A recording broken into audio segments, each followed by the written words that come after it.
함께 나눌 하나님의 말씀은 누가복음 7장 29절부터 35절까지 말씀입니다. 누가복음 7장 29절부터 35절까지 말씀입니다. 찾으셨으면 우리 함께 합독하겠습니다.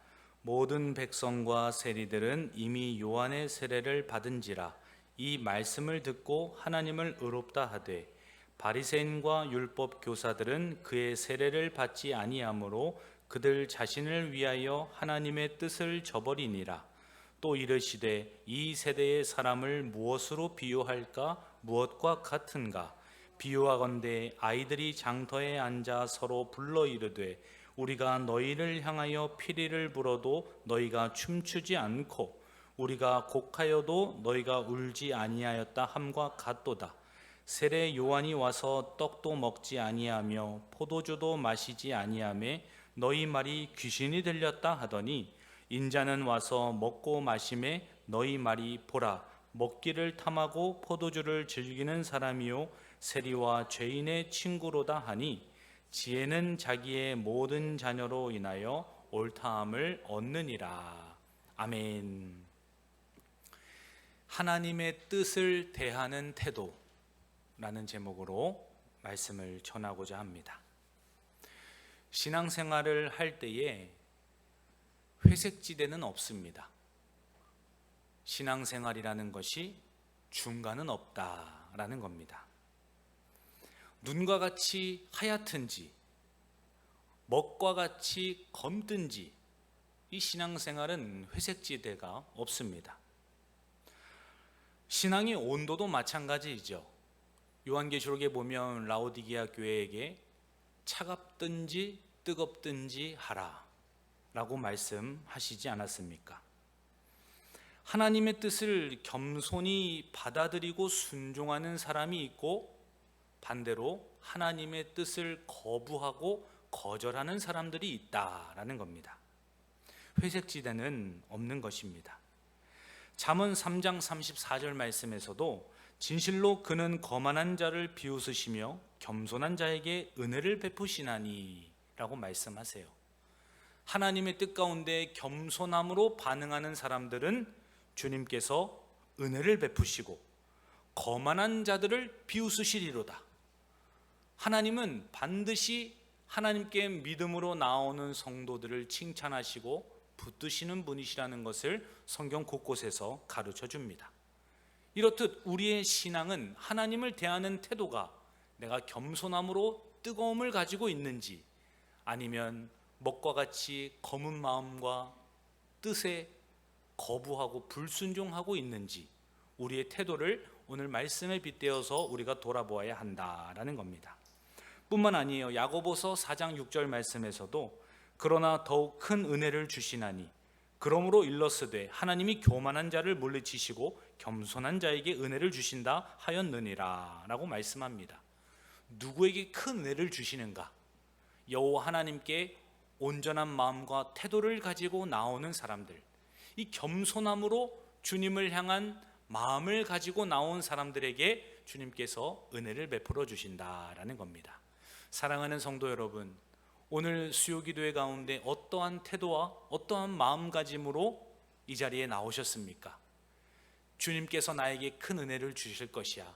나의 삶은 녹록치 않고 또 곤비하고 피곤하고 여러 가지로 낙심된 일이 많지만 주님께서 반드시 찬송과 기도와 말씀을 통해 은혜의 방편으로 나를 일으켜 세워주시고 주님께서 나를 견고하게 하실 것이야.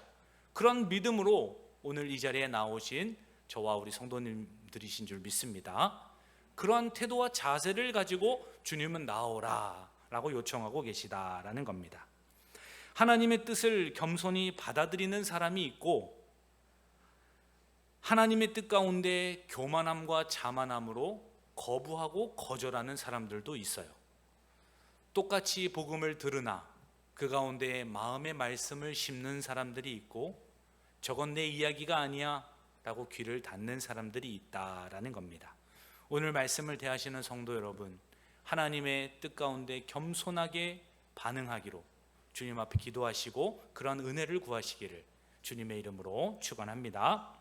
오늘 본문 말씀 29절과 30절 한 번 더 읽습니다.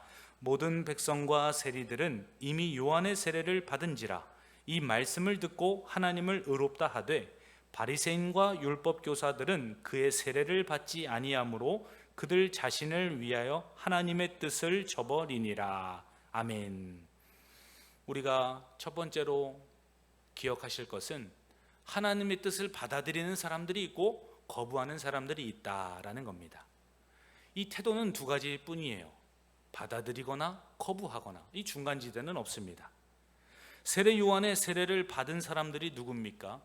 세리, 죄인, 사람들에게 부정하다 여김을 받았던 사람들, 매국노라 취급을 받았던 사람들, 죄로 가득해서 아무도 말 걸어주지 않았던 사람들, 이러한 사람들이 오히려 세례 요한에게 나와서 요단강에서 세례를 받지 않았습니까? 주님께서는 그 자들이 바로 의로운 자들이다 라고 설명을 하고 계세요. 세례 요한의 세례를 받은 의로운 백성들이라는 것입니다. 예수님께서는 복음을 선포하시고 그 복음에 믿음으로 반응하도록 우리에게 요청을 하세요. 그리고 그 믿음은 주님께서 우리 가운데 허락해 주셔야지만 우리가 효과적으로 그 믿음을 고백할 수 있습니다. 주님께서 마음을 열어주시지 않으면 결코 아무리 믿으려고 해도 믿을 수가 없지 않습니까? 마태복음 21장에서도 비유가 나옵니다. 두 아들의 비유를 주님께서 가르쳐 주세요. 우리 함께 말씀 찾아보기를 원합니다. 마태복음 21장입니다. 마태복음 21장 28절과 32절입니다.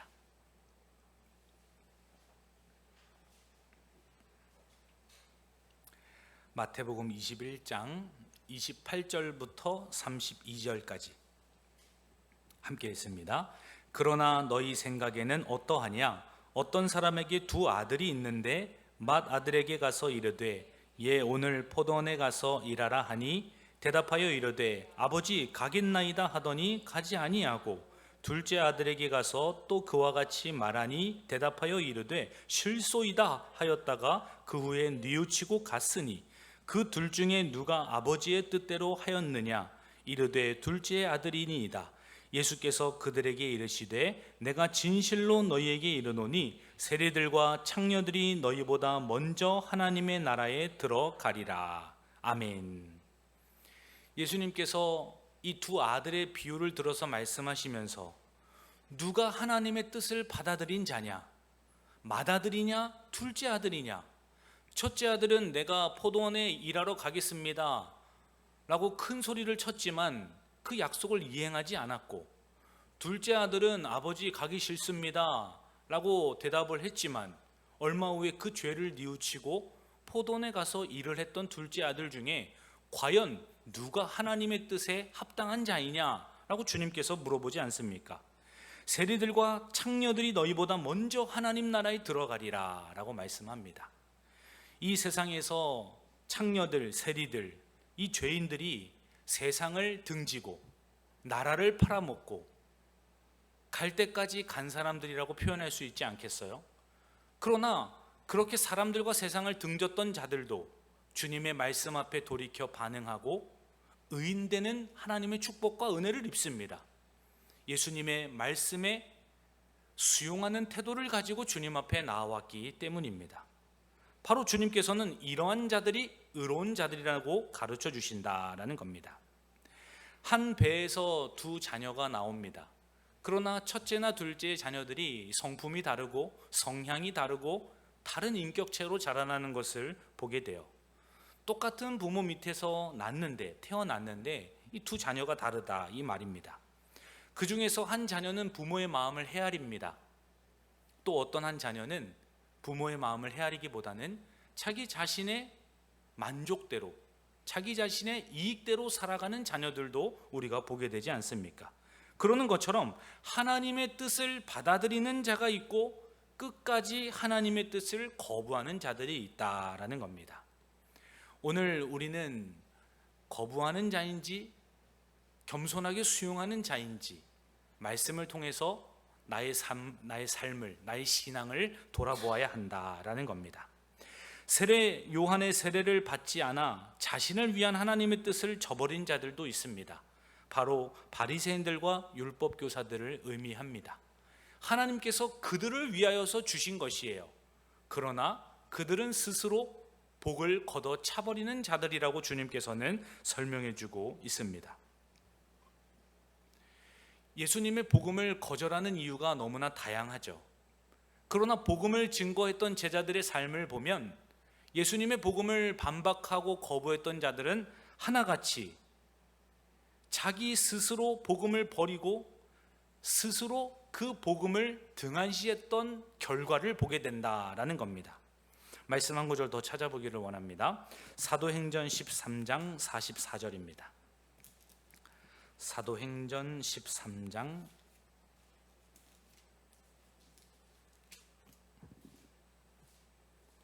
44절부터 46절입니다. 사도행전 13장 44절부터 46절까지 읽습니다. 그 다음 안식일에는 온 시민이 거의 다 하나님의 말씀을 듣고자 하여 모이니 유대인들이 그 무리를 보고 시기가 가득하여 바울이 말한 것을 반박하고 비방하거늘 바울과 바나바가 담대히 말하여 이르되 하나님의 말씀을 마땅히 먼저 너희에게 전할 것이로되 너희가 그것을 버리고 영생을 얻기에 합당하지 않은 자로 자처하기로 우리가 이방인에게로 향하노라. 아멘. 하나님의 뜻을 거부하는 사람들은 핑계할 수 없습니다. 하나님, 저 들은 적이 없습니다. 하나님, 저는 거부하려고 했던 적이 없어요. 이러한 핑계를 댈 수가 없습니다. 왜 그러합니까? 스스로 자처하기 때문이에요. 복음을 듣고도 반박을 합니다. 그것은 거짓말이라고 대답을 해요. 또 복음이 오직 예수 그리스도를 통하여서 하나님께로 나아가는 길이다 라는 말 앞에 비방을 합니다. 너희만 온전한 종교냐? 왜 기독교만이 신이라고 이야기를 하느냐? 우리들의 그 폐쇄적이고 배타적인 모습들을 비아냥거리고 비방하면서 세상 사람들은 스스로 복음을 거부하고 또 거절하는 것을 자처한다라는 겁니다. 회방을 놓기도 해요. 복음이 증거되는 일들을 방해합니다. 우리 교회 로비에도 보면 주보랑 말씀 액자가 있지 않습니까? 일주일에도 제가 한 3-4번은 일으키는 것 같아요. 계속 왔다 갔다 하는 사람들이 주보도 뒤집어 놓고 말씀도 엎어 놓고 책상도 돌려놓고 별의별 일이 다 있습니다. 세상 사람들은 본인 스스로 자처하는 거예요. 핑계할 수 없을 정도로 복음을 회방하는 자들이 본인의 삶에 드러나기 때문이다라는 겁니다. 하나님의 뜻을 버리고 이 불순종을 행동으로 옮기는 자들이기 때문에 하나님 앞에서 핑계할 수가 없다라는 거예요. 하나님의 뜻을 받아들이는 자가 있고 이처럼 거절하는 자들이 예수님 시대 때에도 있었고 제자들이 복음을 전할 때에도 있었고 오늘을 살아가고 있는 우리 시대에도 동일하게 있다라는 겁니다. 요한복음 1장 11절 말씀에서도 자기 땅에 오매 자기 백성이 영접하지 아니하였으나 영접하는 자 곧 그 이름을 믿는 자들에게는 하나님의 자녀가 되는 권세를 주셨으니 라고 말씀하세요. 주님의 이 전적인 은혜가 없다면 우리의 타락한 본성, 이 원죄로 인해 오염된 우리의 성품과 인격과 모든 본능은 하나님을 거부하는 방향으로 나아갈 수밖에 없습니다. 이 땅에 빛으로 오신 예수님을 어둠 가운데 있는 우리는 당연히 부담스러워하고 힘들어하고 그 빛이 비추어지는 순간 나의 더러움과 오염들이 폭로를 당하기 때문에 예수님을 싫어하게 된다라는 거예요. 주님께서 이러한 은혜 가운데 우리를 보살펴 주셔야 하고 치유와 기다림 속에 우리가 회복할 수 있도록 지속적인 주님의 은혜를 우리 가운데 허락해 주셔야 합니다. 복음을 듣고 하나님의 뜻 가운데 믿음으로 반응하는 자가 있고 거부하는 자가 있다면 주님께서 모든 자가 죄와 사망으로 향하여 가고 있지만 특별히 주님께서 사랑하는 자들 가운데 그 마음을 붙들어 주시고 또 그 마음이 열릴 수 있도록 하나님께서 지속적으로 그들 가운데 은혜를 베풀어 주신다라는 겁니다. 똑같은 성경 말씀을 대할 때 누구는 소설이다, 픽션이다, 누구는 편집된 기록된 물이다, 이렇게 이야기를 하기도 합니다. 그러나 어떠한 사람들은 1.1획의 오류가 없다, 하나님의 성령의 영감으로 기록된 정황무한 하나님의 말씀이다, 이렇게 받아들이는 것을 보게 됩니다. 똑같은 결과물을 보고도 다르게 고백한다는 것은 주님의 붙드심과 은혜와 지속적인 그러한 주님의 보살핌 가운데 우리에게 믿음을 주셨기 때문이다라는 겁니다. 사랑하는 성도 여러분, 주님의 보살핌과 치유와 기다림의 회복의 은혜가 없다면 우리는 주님 앞에 믿음으로 반응할 수 없습니다.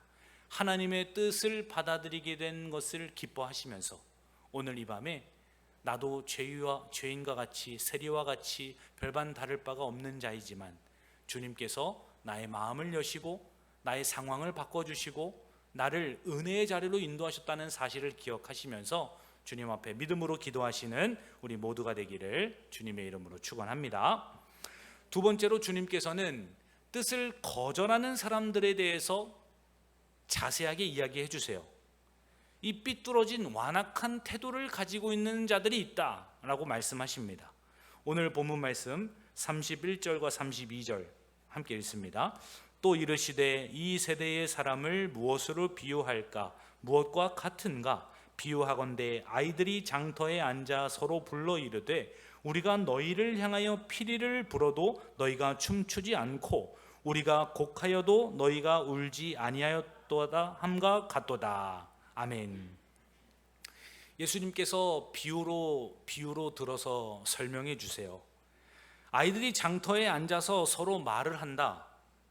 너희를 향하여 피리를 불어도 춤추지 않고 곡하여도 울지 않는다. 이 비유를 들어서 완악한 마음의 상태와 태도를 가지고 있는 사람들을 지적하고 계시다라는 겁니다. 아무리 예수님의 말씀이 들려지고 아무리 예수님의 말씀을 가르쳐 준다 하더라도 순종하지 않습니다. 예수님께서 다그치시고 타이르시고 눈물을 흘리시고 애통하는 마음으로 탄식함으로 말씀을 가르친다 하더라도 그 삶 가운데 눈물이 없고 회심이 없고 순종이 없고 진리를 따르고자 하는 결단이 없는 모습을 보면서 그들이 바로 하나님의 뜻을 거절하는 사람들이다 라고 가르쳐 주신다라는 겁니다. 하나님의 뜻을 거절하는 사람을 먼저 말씀해 주고 계시는 겁니다. 에스겔서 33장 31절 말씀도 함께 찾아보기를 원합니다. 에스겔서 33장 31절입니다.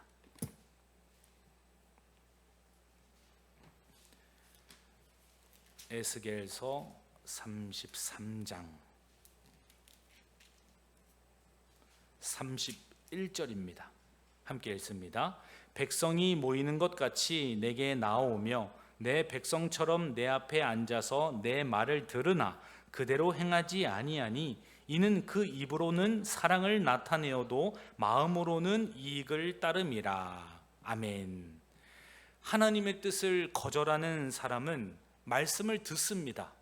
그러나 그대로 행하지 않는 사람이다 라고 주님은 해석하시고 있다라는 거예요. 입으로는 잘하겠습니다, 내가 순종하겠습니다, 첫째 아들처럼 일하겠습니다 라고 이야기합니다.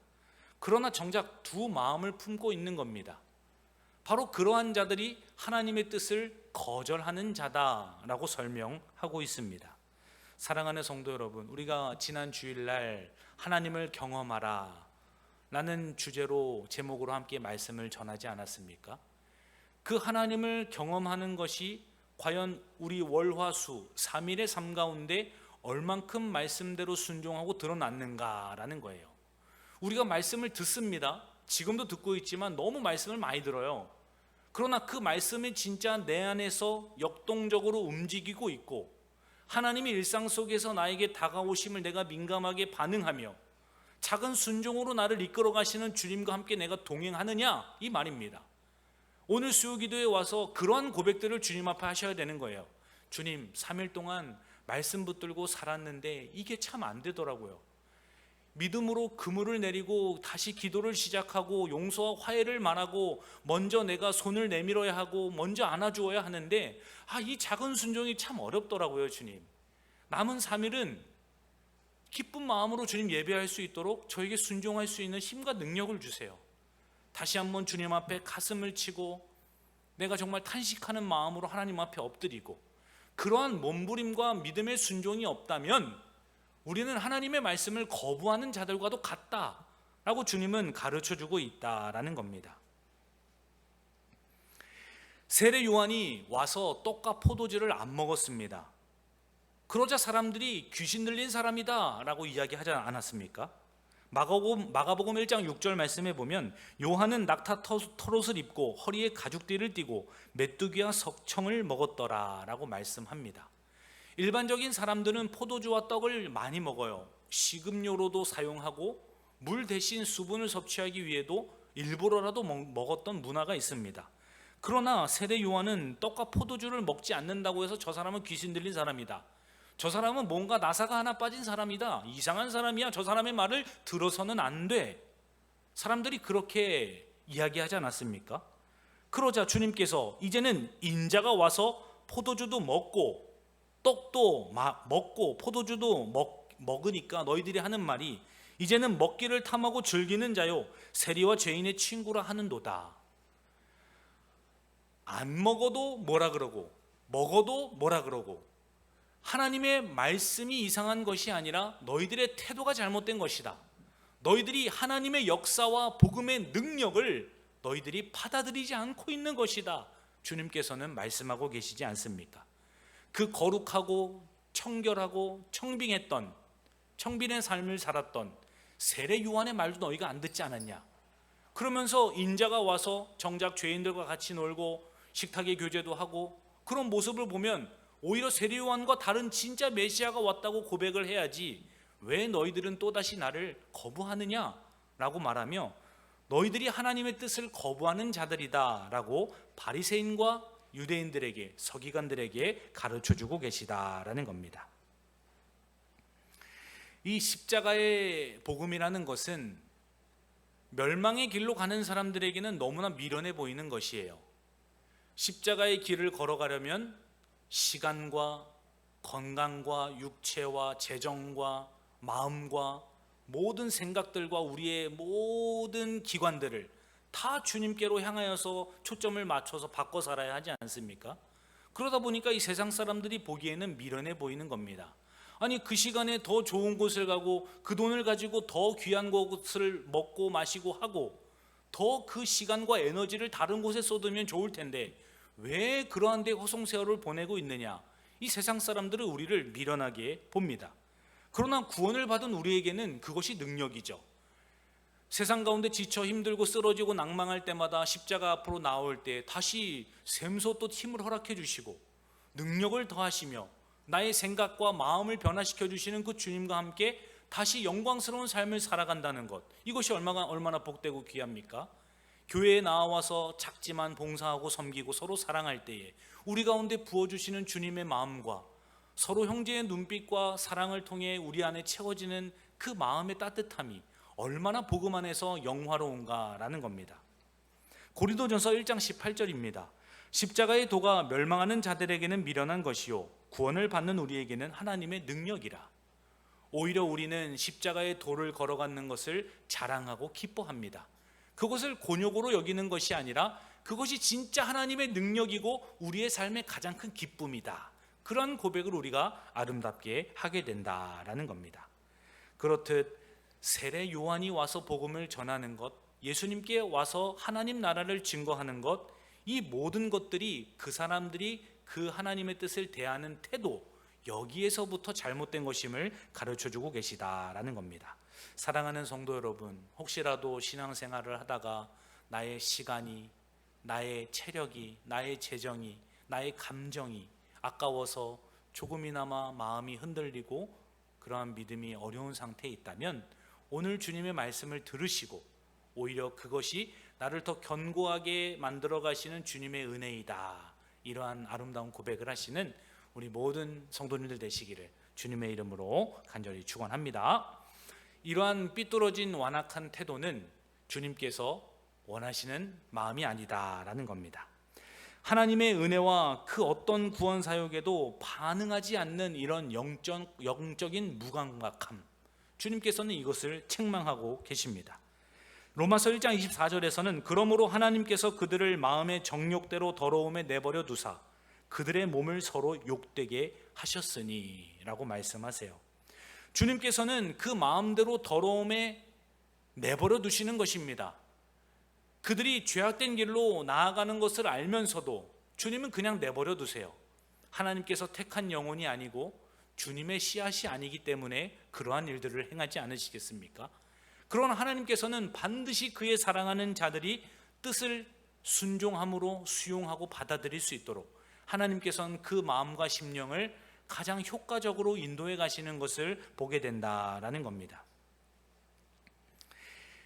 출애굽기에서도 이스라엘 백성들이 밤에 애굽을 탈출해서 홍해를 건널 때 끝까지 완악한 마음으로 방해하고 회방을 했던 자가 누굽니까? 바로 바로 왕이죠. 그가 왜 그렇게까지 완악한 마음으로 방해를 하였는가?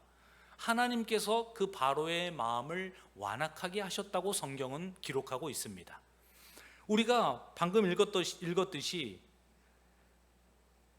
하나님께서 그들을 마음의 정욕대로 더러움에 내버려 두셨던 것처럼 이 바로의 마음을 그냥 내버려 두시고 방치하고 완악한 대로 두셨기 때문에 그러한 완악함으로 하나님의 뜻을 가리고 주님의 사람들을 괴롭히고 또한 홍해를 건너지 못하도록 계속해서 추격하고 방해를 하였다라는 거예요. 함께 말씀 한 구절 더 찾아보길 원합니다. 출애굽기 9장 12절입니다. 출애굽기 9장 12절입니다.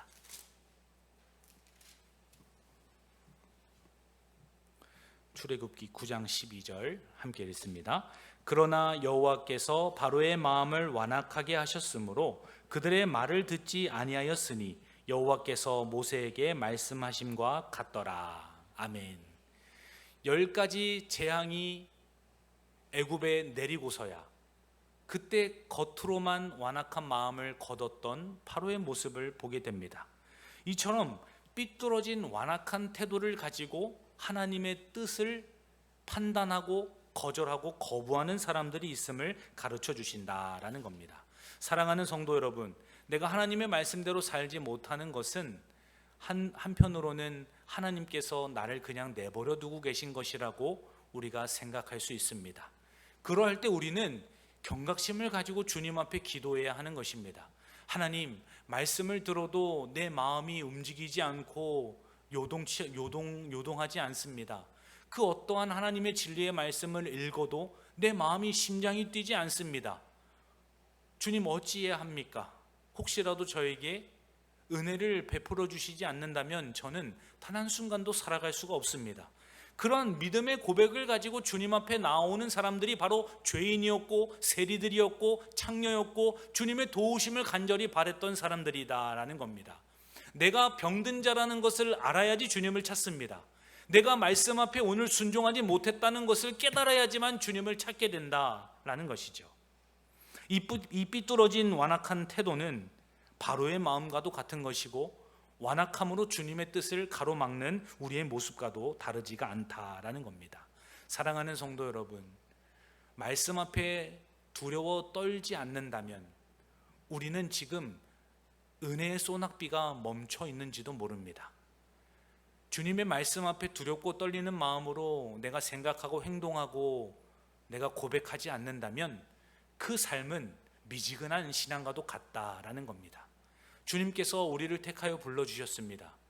그러나 그 믿음을 지키고 계속해서 점검하고 돌아보는 건 우리가 나중에 핑계하지 못할 우리의 심판의 근거가 되기도 합니다. 부디 주님께서 허락하신 그 은혜들을 방해하거나 거절하거나 거부하지 마시고 주님의 은혜를 마음속에 간직한 채 살아가시는 우리 광문의 성도님들 되시기를 주님의 이름으로 간절히 축원합니다. 마지막으로 주님께서는 반대로 뜻을 받아들이고 수용하는 사람들이 있다. 바로 그러한 인생이 내가 원하는 인생이다. 주님께서는 가르쳐 주십니다. 우리 오늘 본문 말씀 35절 우리 마지막으로 함께 읽습니다. 지혜는 자기의 모든 자녀로 인하여 옳다함을 얻느니라. 아멘. 지혜의 자녀들은 자기의